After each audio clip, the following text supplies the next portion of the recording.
Hi friends, welcome to our channel. ఈరోజు topic వచ్చేసి మన యొక్క రేషన్ కార్డ్ అనేది మనమే మొబైల్లో డౌన్లోడ్ చేసుకోవచ్చండి. సో గతంలో ఇచ్చినటువంటి వైసీపీ ప్రభుత్వం ఇచ్చినటువంటి రేషన్ కార్డ్ అనేది త్వరలో మనకి మార్పు అయితే చేయడం జరుగుతుంది. సో ప్రధానంగా చాలామంది రేషన్ కార్డు లేదంటున్నారు. సో వారి కోసం అనేది ఈ వీడియోలో ఎక్స్ప్లెయిన్ చేస్తానండి.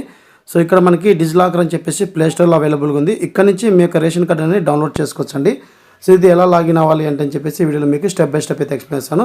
సో అఫీషియల్గా మనకి డిజిలాకర్ అనేది సో ఇక్కడ ఉన్నటువంటి సర్వీసెస్ అన్నీ మనకి ప్రతి ఒక్కటి ఎలిజిబిలిటీ అండి. సో ఇక్కడ ఉన్న రేషన్ కార్డు కూడా మీరు తీసుకొని డీలర్ దగ్గరికి వెళ్ళి రేషన్ కూడా తీసుకొచ్చేటువంటి ప్రాబ్లం లేదు. సో ఫస్ట్ ఆఫ్ ఆల్ మనం యాప్ ఓపెన్ చేసిన తర్వాత ఇంటర్ఫేస్ ఈ విధంగా అయితే రావడం జరుగుతుంది. సో మనకు ఆల్ సర్వీసెస్ అయితే రావడం జరుగుతుంది. ఇక్కడ మనకి గెట్ స్టార్ట్ అని చెప్పేసి ఉంది కదా. సో ఇక్కడ క్లిక్ చేసిన వెంటనే సో ఇక్కడ మనకి సైన్ అని చెప్పేసి అవుతుంది. లేదంటే క్రియేట్ అకౌంట్ అని చెప్పేసి కొత్తగా చేసే వాళ్ళైతే క్రియేట్ అకౌంట్ అని క్లియర్ చేయాలి. లేకుంటే ఇదివరకే లాగిన్ ఉంటే సైన్ ఇన్ మీద క్లిక్ చేయాలండి. సో సైన్ ఇన్ మీద క్లిక్ చేసిన వెంటనే ఇక్కడ మనకి 3 ఆప్షన్స్ చూపిస్తుంది. ఒకటి mobile, user name, Aadhaar number ద్వారాని. సో మీరు మొబైల్ నెంబర్ ద్వారా చేసుకోవచ్చు, లేదంటే మన యొక్క యూజర్ నేమ్ ద్వారా చేసుకోవచ్చు, లేదంటే ఆధార్ నెంబర్ ద్వారా చేసుకోవచ్చు. సో ఇన్కేస్ మీకు మొబైల్ నెంబర్ ద్వారా అంటే ఖచ్చితంగా మీ యొక్క ఆధార్ కార్డుకి మొబైల్ నెంబర్ లింక్ అయి ఉండాలి. సో ఇప్పుడు మీరు ఆధార్ నెంబర్ ద్వారా చెక్ చేస్తున్నా అండి. సో ఆధార్ నెంబర్ అయితే ఇక్కడ ఆప్షన్ సెలెక్ట్ చేసుకోవడం జరిగింది.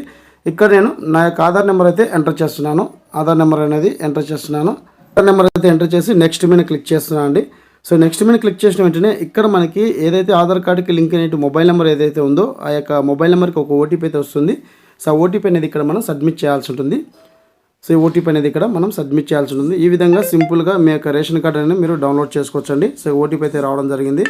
సో నేను ఓటీపీ అనేది ఎంటర్ చేస్తున్నాను. సో ఎంటర్ చేసి ఇక్కడ మనకి సబ్మిట్ అని చెప్పేసి ఆప్షన్ ఉంది కదా. సబ్మిట్ మీద క్లిక్ చేయండి. సో సబ్మిట్ మీద క్లిక్ చేసిన వెంటనే మనకి డిజిలాకర్ అనేది మనకి లాగిన్ అవ్వడం జరుగుతుంది. ఇక్కడ మనకి వెరిఫై సెక్యూరిటీ పిన్ అని చెప్పేసి అడుగుతుంది. మీకు సంబంధించి పిన్ నెంబర్ అనేది సెట్ చేసుకోవాలి, ఆ నెంబర్ అనేది. సో నేను నెంబర్ అనేది సెట్ చేస్తున్నాను. సెట్ చేసి సబ్మిట్ మీద క్లిక్ చేస్తున్నాను అండి. సో సబ్మిట్ మీద క్లిక్ చేసిన వెంటనే ఇప్పుడు మనకి డిజిలాకర్ అనేది ఈ విధంగా మన యొక్క ఫోటో ద్వారా మనకి ఓపెన్ అవ్వడం జరుగుతుంది. సో మనకి వెరిఫై చేసుకోవడం జరుగుతుంది. సో మన యొక్క date of birth, gender, mobile number, email మొత్తం మనం ఇక్కడ ఇచ్చుకోవచ్చు అన్నమాట. డీటెయిల్స్ అనేది ఇచ్చుకోవచ్చు. సో ఇక్కడ మనకి ఆల్ సర్వీసెస్ అని చెప్పేసి ఉంటున్నాయి. ఇక్కడ ప్రతి ఒక్క సర్వీసెస్ అనేది మనం మన యొక్క ఆధార్ నెంబర్ ద్వారా మనం ఇక్కడ తెలుసుకోవచ్చండి. సో ఇక్కడ మనకి ఇలా స్క్రోల్ చేసుకుంటే వెళ్తే ఇక్కడ మనకి సి ఆల్ అని చెప్పేసి ఆప్షన్ మీద క్లిక్ చేసిన వెంటనే ఇక్కడ మనకి చాలా ఆప్షన్స్ అయితే రావడం జరుగుతుంది. So Aadhaar card, driving license, income certificate, LG subscription voucher, అలాగే PAN card verification record, ration card. So ఇక్కడ మనకి రేషన్ కార్డు అనే ఆప్షన్ ఉంది కదండి. సో ఆప్షన్ మీద ట్యాప్ చేయండి. సో ట్యాప్ చేసిన వెంటనే government of Andhra Pradesh family ration card అని చెప్పేసి రావడం జరుగుతుంది. సో ఇక్కడ మనకి రేషన్ కార్డ్ టైప్ రావడం జరుగుతుంది, రేషన్ కార్డ్ నెంబర్ రావడం జరుగుతుంది. సో ఫ్యామిలీ సంబంధించి హెడ్ ఎవరున్నారు వారి యొక్క పేరు రావడం జరుగుతుంది, డేట్ ఆఫ్ బర్త్ రావడం జరుగుతుంది. డీటెయిల్స్ మొత్తం మనకి ఎప్పుడు ఈ కార్డు ఇష్యూ చేశారు, సో ఫ్యామిలీ మెంబర్స్ నేమ్ ఎంతమంది ఉన్నారు, వాళ్ళ యొక్క జెండర్ ఏంటి, వాళ్ళ యొక్క రిలేషన్ ఏంటి మొత్తం రావడం జరుగుతుంది. సో ఈ విధంగా సింపుల్గా మీకు సంబంధించి మీ యొక్క రేషన్ కార్డ్ అనేది మీరు డౌన్లోడ్ చేసుకోవచ్చండి మీ యొక్క మొబైల్ అనే. ఇక్కడ మనకి డౌన్లోడ్ యారో మార్క్ ఉంది కదా. సో ఇక్కడ క్లిక్ చేసిన వెంటనే మనకి రేషన్ కార్డ్ అనేది డౌన్లోడ్ అవుతుంది. సో ఈ రేషన్ కార్డ్ అనేది మనం డౌన్లోడ్ చేసుకొని ఫర్దర్గా మనం ప్రింట్ తీసుకొని ఎక్కడైనా యూజ్ చేసుకోవచ్చండి. సో ఈ విధంగా రేషన్ కార్డ్ సంబంధించి ప్రతి ఒక్కరైతే మీరు డౌన్లోడ్ చేసుకోండి. సో డిజిలాకర్ ద్వారా.